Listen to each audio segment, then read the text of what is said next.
নমস্কার, আশা করি সকলে খুব ভালো আছো, সুস্থ আছো।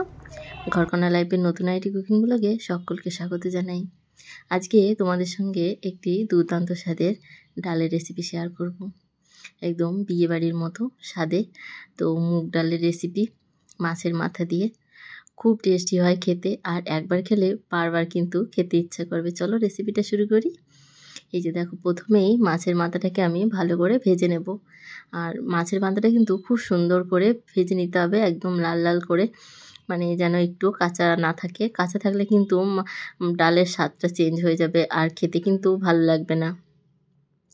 তো মাথাটাকে আমি দেখো ভালো করে খুন্তি দিয়ে ভেঙে ভেঙে খুব সুন্দর করে আমি কড়া করে ভেজে নিচ্ছি।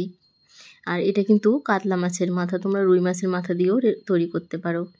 আর আমাদের এখানে হচ্ছে বৃষ্টি, তো এই শীতের সময় বৃষ্টি হলে কেমন লাগে দেখতে, তো বেশ ভালো লাগে, কিন্তু খুব ঠান্ডা, মানে আমাদের চেন্নাইতেও বেশ ঠান্ডা পড়েছে এখন, আর 3-4 দিন ধরে বৃষ্টি হচ্ছে। আমি দেখো এখানে মাছটাকে নামিয়ে রেখেছি, আর এখন একটু ডাল ভেজে নেব। তো আমি পরিমাণে 1 বাটি মতো, ছোটো বাটির 1 বাটি মতো ডাল নিয়েছি, এই 1 কাপ হবে। তো ডালটাকে আমি শুকনো কড়াইতে ভেজে নেব। এটা কিন্তু তেল কোনো কিছুই দেওয়া যাবে না। তো হালকা হালকা ভাজা হলে, খুব বেশি কড়া করে কিন্তু ভাজলে ডালটা সেদ্ধ হতে চায় না। তাই যখন সুন্দর গন্ধ বেরোবে আর একটা ডাল কালার চেঞ্জ হবে, তখন কিন্তু আমি জল দিয়ে দিলাম। আর এই পরিষ্কার সুন্দর ডালটা কিন্তু আর ধুলাম না আমি, তোমরা চাইলে কিন্তু ধুয়ে নিতে পারো ভাজার পরে। তো আমি দেখো পরিমাণ মতো জল দিয়ে লবণ দিয়ে ডালটাকে সেদ্ধ করে নিয়েছি। এখানে এবার ডালটাকে আমি সুন্দর করে যে ম্যাশ করে নেব। তো তোমাদের কাছে যে পদ্ধতি থাকে ডাল ম্যাশ করা, সেটা দিয়েই করবে, তবে ডালটা খুব ভালো, তাই ইজিলি ম্যাশ হয়ে গেছে। এখানে আমি পরিমাণ মতো জল দিয়ে দিলাম। এই ডালটা একটু সামান্য গাঢ় হলেই বেশি ভালো লাগে খেতে, আবার খুব বেশি গাঢ়ও নয়, আবার পাতলাও নয়। সেই আন্দাজে আমি একটু ডালটাকে ফুটিয়ে নিলাম, নিয়ে এবার মাছের মাথাটা আমি দেখো তুলে নিচ্ছি। ওই তেলের ভেতরে আর একটু তেল দিয়েছিলাম, দিয়ে আমি শুকনো লঙ্কা আর তেজপাতা ফোড়ন দেব। আর এখানে মশলা দেব জিরে, আর একটুখানি দেব আমি এখানে পাঁচফোড়ন। তো তোমাদের কাছে যদি পাঁচফোড়ন না থাকে, তোমরা কিন্তু শুধু মৌরি বা মেথি তোমরা দিতে পারো। এখানে আমি গ্রেট করা আদা দিলাম 1 চামচ, আর 2-3টে কাঁচা লঙ্কা চেরা, আর একটা টমেটো কুচি, সব দিয়ে, আর সামান্য একটু হিং দিয়েছি তেলের উপরে।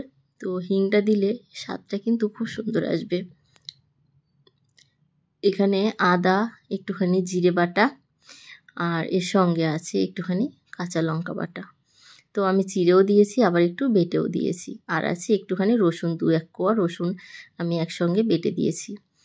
এখানে আমি লবণ, চিনি, হলুদ সব দিয়ে দিয়েছি, দিয়ে ভালো করে মশলাটা কষিয়ে এবার মাছের মাথাটা দিয়ে দেব। মাছের মাথাটা দিয়ে একটুখানি মশলার সঙ্গে নেড়ে চেড়ে ভেজে তারপরে আমি ডালটা ফোড়ন দেব। তো এই যে আমার ডালটা আমি এবার দিচ্ছি। তো ডালটা দিয়ে কিন্তু আরও 3-4 মিনিট ভালো করে ফুটিয়ে নিতে হবে, তাহলেই কিন্তু ডালের স্বাদটা ভালো আসবে। এখানে দেখো ডালটা যখনই এরকম উতরাতে শুরু করবে, তখন কিন্তু আমি এখানে দিলাম ভাজা জিরে গুঁড়ো, ভাজা ধনে, জিরে, শুকনো লঙ্কা, গোলমরিচ, মানে যেগুলো আমরা বাড়িতে সাধারণত বেসিক মশলাগুলো ব্যবহার করি, সেই মশলাগুলো ভেজে গুঁড়ো করা, আর দিলাম 1 চামচ মতো ঘি। ব্যাস, এটা কিন্তু ডালটা রেডি হয়ে গেছে। তো আমি এবার নামিয়ে নেব। নামানোর আগে একটুখানি ধনেপাতা কুচিও দিয়েছিলাম। এখানে আমি ডালটা এবার নামিয়ে নিচ্ছি। কেমন লাগলো আজকের এই মাছের মাথা দিয়ে ডাল, অবশ্যই কিন্তু কমেন্ট করে জানিও। ভালো লাগলে একটা লাইক করে দিও। উপর থেকে একটুখানি ধনেপাতা কুচি ছড়িয়ে দিলাম, ব্যাস রেডি। তো যারা আমার ব্লগ দেখছো তাদেরকে অসংখ্য ধন্যবাদ জানাই। যারা নতুন আছে অবশ্যই চ্যানেলটা সাবস্ক্রাইব করে বেল বাটন ক্লিক করে অল অন করে রেখো, যাতে আমার ব্লগ চালে তোমাদের ফোনে নোটিফিকেশন পৌঁছে যায়। আর ভিডিওটি অবশ্যই শেয়ার করো। আজ তবে আসি, দেখা হবে একটা নতুন ব্লগ অন্য কোনো রেসিপিতে। সবাই ভালো থেকো, সুস্থ থেকো, টাটা।